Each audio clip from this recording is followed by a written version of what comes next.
Nitong nakaraang Holy Week sa araw ng Huwebes Santo, April 17, 2025 ay isinagawa na naman ng Tondo Bikers ang kanilang panata na Bisikleta Iglesia at muling bumisita ng 7 simbahan sa La Union. Ang ride out ay nagsimula sa oras na alas 4 ng umaga patungong norte. Mula Agoo, La Union, ang una naming stopover ay sa susunod na bayan, ang Aringay. At dito sa 7-Eleven, hinintay ng mga naunang mga miyembro ang mga bikers na nahuhuli. At mula dito ay sabay-sabay na naman kaming pumidal sa panorting direksyon sa oras na 4:50 AM. Mula sa Aringay ay narating ko naman ang welcome arc ng Bawang ng alas 5:15 ng umaga kasama sina Sir Gerald, Manong June at Paring Ricky. Narating namin ang Bawang Bypass Road kung saan naghihintay na ulit sa amin ang mga naunang miyembro ng grupo sa oras na 5:31 AM. Kaya lumiliwanag na ang kalangitan at pasikat na ang araw. At mula dito sa Bawang Bypass Road ay nagtungo na kami sa siyudad ng San Fernando kung saan doon na namin hihintayin si Boss Christian na nahuling nag-ride out at kasalukuyang nasa 7-Eleven Kaba pa lamang habang kami ay pumipidal patungo sa San Fernando City. At narating namin ang San Fernando City Plaza sa oras na 6:13 AM at dito na kami unang kumuha ng souvenir pictures na grupo habang hinihintay si Boss Christian na dumating. 6:50 AM na nang umalis kami ng San Fernando, subalit wala pa rin si Boss Christian. Kaya sa baknotan na lang namin daw siya hihintayin at nagpatuloy na kami sa aming biyaheng bike. Dito na sa bayan ng San Juan, mayroong naflatan sa aming mga kasama. Mabuti na lang at may dala silang reserbang inner tube pang replace at ito ay agad din namang naayos. May nauna nang nagtungo sa baknotan upang ipagbigay alam sa mga kasamahan naming naghihintay na doon ang nangyari at upang sila ay makapag-breakfast na rin. Samantalang kaming mga naiwan ay dito na rin sa San Juan kami kakain at dito na rin namin natagpuan si Boss Christian na dumaan na pala sa Diversion Road. 7:30 AM na kami ay muling pumadyak patungo sa baknotan kung saan kami ay hinihintay na nila malapit sa planta ng Holcim Cement. Paratong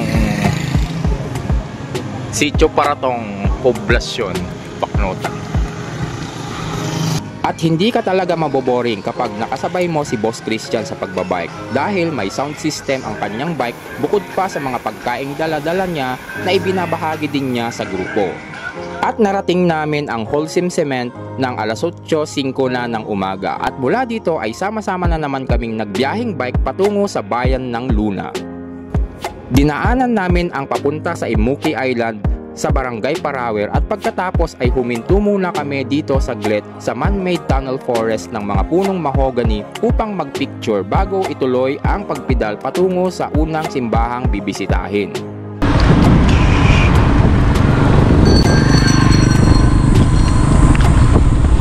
Dinaanan din namin ang papuntang Bahay na Bato at Kamay na Bato. At kapag narating mo na ang lugar na ito ay malapit ka na sa mismong bayan ng Luna kung saan nandoon ang unang simbahan sa aming listahan. At narating na namin ang una sa pinakamalayong simbahan sa aming listahan, ang simbahan ng Santa Catalina de Alejandria ng Luna, La Union sa oras na 9:06 AM. Kanya-kanya kaming dasal pagpasok ng simbahan bago kumuha ng larawan sa labas nito. Pagkatapos ay tumungo kami saglit sa Baluarte Watchtower para makakuha ng souvenir pictures bago umuwi. Watchtower.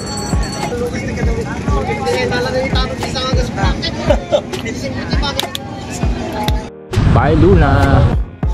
Going south na kami this time at amin namang babalikan sa aming pag-uwi ang mga simbahang aming nadaanan sa mga bayang aming nadaanan starting sa bayan ng Baknotan.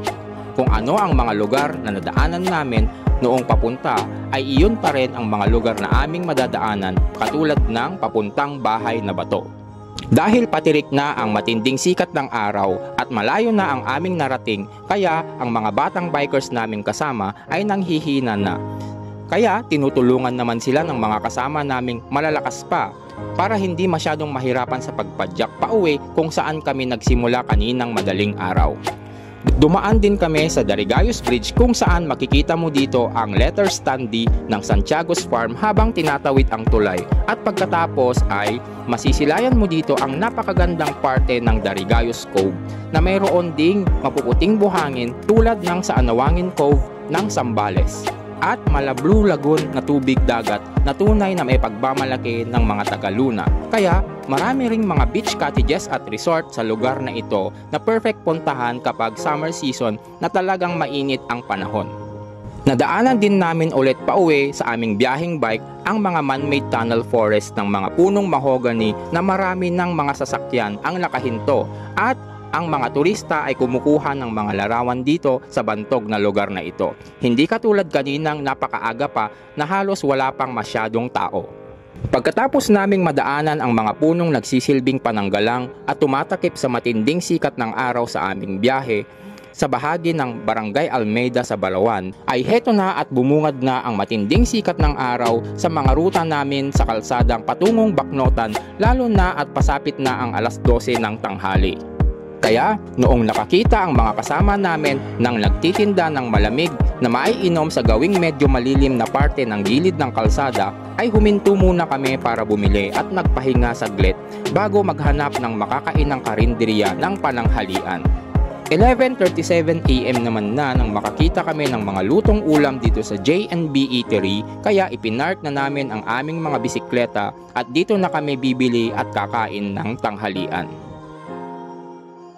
Nag-refill na rin kami dito ng libreng tubig sa aming mga water bottle na kanina ay ubos na ang mga karga sa mainit na daan bago pinuntahan ang ikalawang simbahan sa aming listahan, ang St. Michael the Archangel Parish ng Baknotan.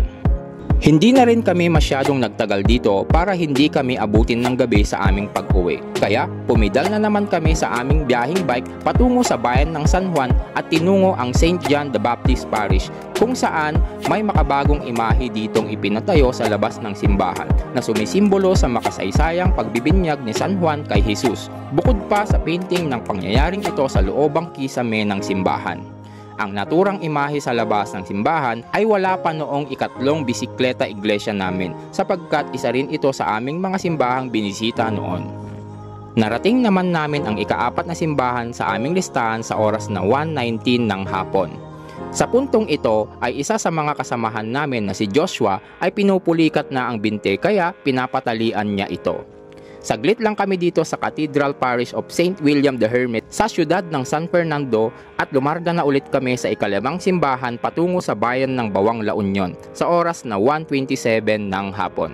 At dito nga sa Andres Store sa tapat ng Joseph's Funeral Homes ay may nakita si Boss Christian na nagtitinda ng halo-halo. Kaya nagyaya muna siya dito na huminto at nilibre nga niya kami bago kami pumunta sa ikalimang simbahan sa St. Peter and Paul Parish sa Bawang La Union sa oras na 2:48 PM. Ang ibang mga kasamahan namin sa grupo ay nauna na pauwi dahil mayroon pa silang nakatakdang gagawin. Samantalang kaming mga natitira ay itinuloy lamang ang taunang panatang bisikleta iglesia patungo sa ika-6 na simbahan sa bayan ng Kaba, na kapangalan ng simbahan sa San Juan, ang St. John the Baptist Catholic Church. Pagkatapos namin mabisita ang simbahan dito, ay nauna na akong pumadyak patungo sa bayan ng Aringay dahil may ibibigay pa akong flash drive sa tita ni Miss Dame. At dito na nga sa maikling tulay bago sa Luwelco kami naghintay ng iba pang Tondo bikers na medyo nahuhuli sa rides bago kami tumungo sa Agoo. Hindi na namin binisita ang St. Lucy Parish Church sa Aringay dahil pang-7 at huling simbahan na ang Agoo Church sa aming listahan. At nakarating nga kami dito sa Santa Monica Parish sa oras na 4:39 ng hapon. At dito na nga nagtatapos ang aming taunang panatang bisikleta iglesia. At uuwi na kami sa aming mga tahanan na puno ng positibong pananaw para harapin ang anumang hamon ng kinabukasan. Anong leksyon ang matututunan natin dito? Ang pagtupad sa panata ay may malaking kahalagahan sa ating buhay, sapagkat ito ay isang pangako o isang commitment na nagpapakita ng ating integridad, katapatan at responsibilidad na siyang tanda na ikaw ay isang mabuting mamamayan para sa iyong bansa, kapwa, sarili at higit sa lahat para sa Diyos na siyang nakakakita ng iyong tunay na pagkatao. Hanggang dito na lang. Ako nga pala si Teacher Ferds, isang teacher na biker. Hanggang sa muli, sayonara.